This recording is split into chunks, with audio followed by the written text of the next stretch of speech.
السلام علیکم ورحمۃ اللہ وبرکاتہ نحمده ونصلی علی رسولہ الکریم اما بعد قال النبی صلی اللہ علیہ وسلم من رأى منکم منکرا فلیغیرہ بیدہ او کما قال النبی صلی اللہ علیہ وسلم۔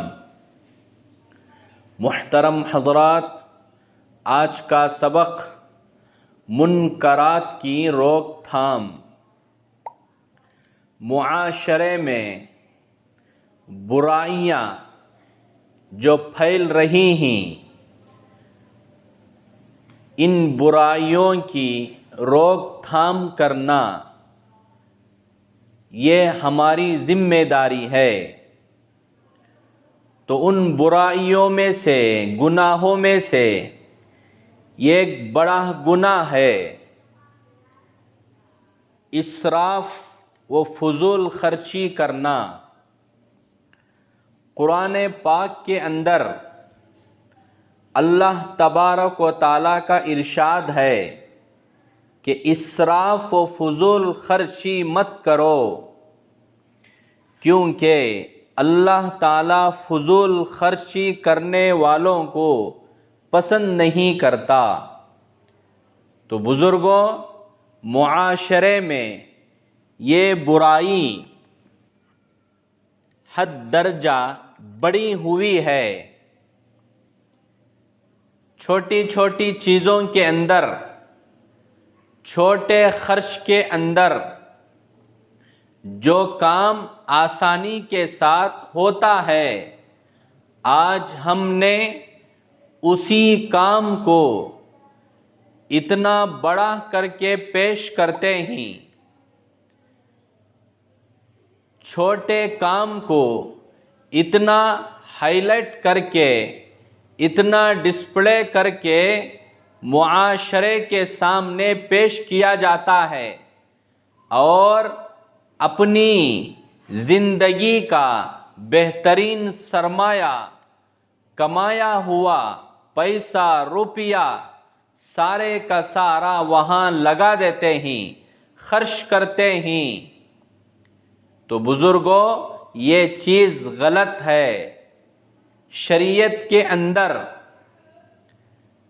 بخیل، بخالت کو ناپسند کیا گیا ہے، سخاوت کو پسند کیا گیا ہے، مگر ساتھ ساتھ میں یہ تعلیم بھی دی گئی ہے کہ اپنی ضرورتوں کے اندر جتنی ضرورت ہے اس کے اندر اپنے تقاضوں کو، حاجتوں کو پورا کرنا چاہیے۔ حاجتوں، ضرورتوں کو پورا کرنے میں اگر انسان حد درجہ آگے بڑھ جاتا ہے، جہاں سمجھ میں آتا ہے یہ غلط ہے، یہ زیادتی ہے، اسراف ہے، تو دوستو انسان اپنے آپ کو بچانے کی فکر کرنا چاہیے۔ یا معاشرے کے بڑے لوگ، دانشور احباب، ذمہ دار احباب، معاشرے کے اندر پھیلی ہوئی وبا کو دور کرنے کی کوشش کرنا چاہیے۔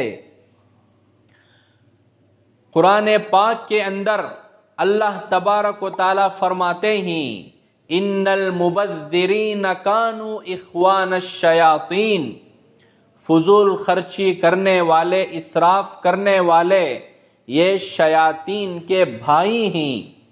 تو دوستو، دکھاوے کے خاطر، لوگوں کی طعن و تشنیع کے خاطر انسان فضول خرچی کا راستہ اختیار کرتا ہے۔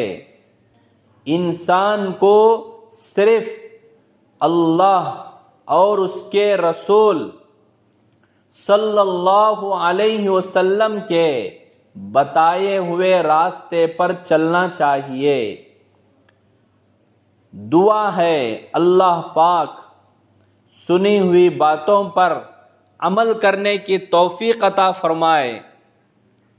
اور ہر ایک انسان چھوٹا ہے بڑا ہے، سارے بڑوں کو اپنے چھوٹوں کی نگرانی کرنے کی توفیق عطا فرمائے، آمین۔ تو پلیز آپ ہمارے چینل کو پہلی فرصت میں سبسکرائب کریں تاکہ اس طرح کے مزید اچھے کلام آپ تک سب سے پہلے پہنچتے رہیں۔